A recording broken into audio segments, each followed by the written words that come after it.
The iPad Pro M5 might be one of the most confusing Apple products right now. Because on paper, this thing looks almost unnecessary. A tablet that can cost more than a MacBook, with accessories that push the price even higher. But something important has changed. The biggest upgrade is not only the M5 chip. It is not only the OLED display, it is what Apple has finally done with the iPad experience. For years, the iPad Pro had more power than most people could actually use. Amazing hardware, limited software. But now with the latest iPadOS improvements, Apple is finally moving closer to the idea people have wanted for years. An iPad that can actually behave like a real laptop replacement, and that completely changes the buying decision. Because the question is no longer, is the iPad Pro powerful? We already know it is. The real question is the 13-inch iPad Pro M5 finally worth its premium price? And should you buy this instead of an iPad Air or even a MacBook? That answer is more complicated than you think. The first thing you notice about the 13-inch iPad Pro M5 is the design. Apple has pushed this device into an extreme. Premium category, it is incredibly thin, it is lighter than you expect. And when you compare it directly with the larger iPad Air, the difference becomes much more obvious in real life. Numbers on a spec sheet do not explain everything.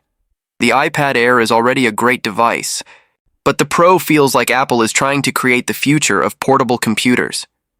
But here is where things get interesting.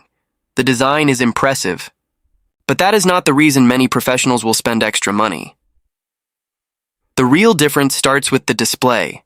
The iPad Pro's Ultra Retina XDR OLED display changes the entire experience. For normal users watching videos, browsing and checking emails, the iPad Air screen is already good enough.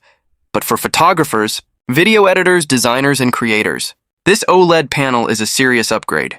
You get better contrast, deeper blacks, higher brightness, and a more premium visual experience. This is where Apple separates the Air from the Pro. The Air is made for most people. The Pro is built for users who notice every detail, but the display is only one part of the story, because inside this iPad is Apple's M5 chip, and this creates another interesting situation. The M5 is almost too powerful for a tablet. Performance benchmarks show Apple Silicon has reached a level where basic users will never fully push this. Hardware, watching videos, browsing, writing documents? The M5 barely wakes up, but professional workflows are different. Video editing. Large. Creative projects, AI features. Gaming performance. Heavy. Multitasking. This is where the extra performance starts making sense. The iPad Pro M5 is not really about today. It is about long-term value. Apple is building a device that should remain powerful for many years, and that is where future-proofing becomes important. But most buyers are missing one major detail. The chip alone does not make this a laptop replacement. The biggest change is software. With the latest iPadOS improvements, multitasking finally feels closer to a desktop experience window.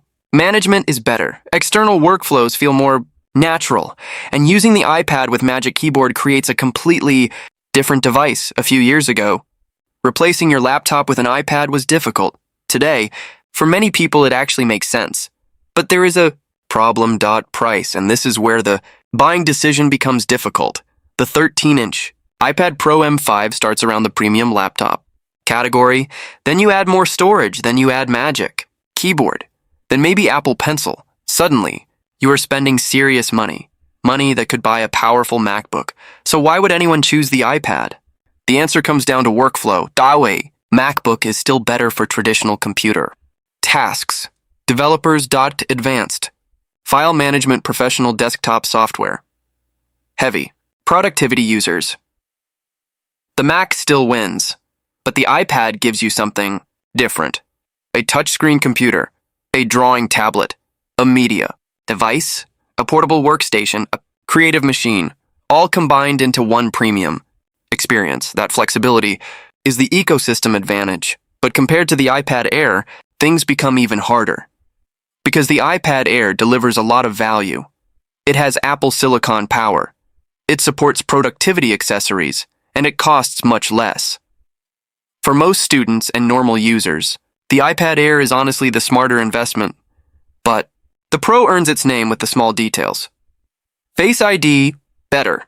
Speakers, better display, Thunderbolt support, higher-end configurations, more, premium build quality.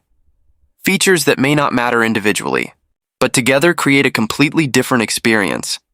The numbers look impressive, but real-world usage tells a different story. If you are buying an iPad mainly for Netflix, YouTube, notes, and web browsing, do not buy the M5 iPad Pro. You are paying for power you probably will never use. The iPad Air gives better value. But if you are a creator, professional, or someone who wants one device for years of productivity, the story changes.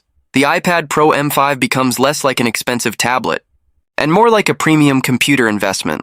So final decision, should you buy it? If you already own a recent M-series iPad Pro, upgrading probably does not make sense unless you really need the newest performance. The upgrade value is not huge enough. If you have an older iPad or you are moving from a basic model, this will feel like a massive jump. And if you are choosing between iPad Air and iPad Pro, buy the Air for best value. Buy the Pro for the best possible experience. The iPad Pro M5 is expensive, maybe too expensive. But for the right person, this is the closest the iPad has ever come to replacing a laptop, and after years of waiting, Apple may have finally created the iPad Pro that actually deserves the word Pro.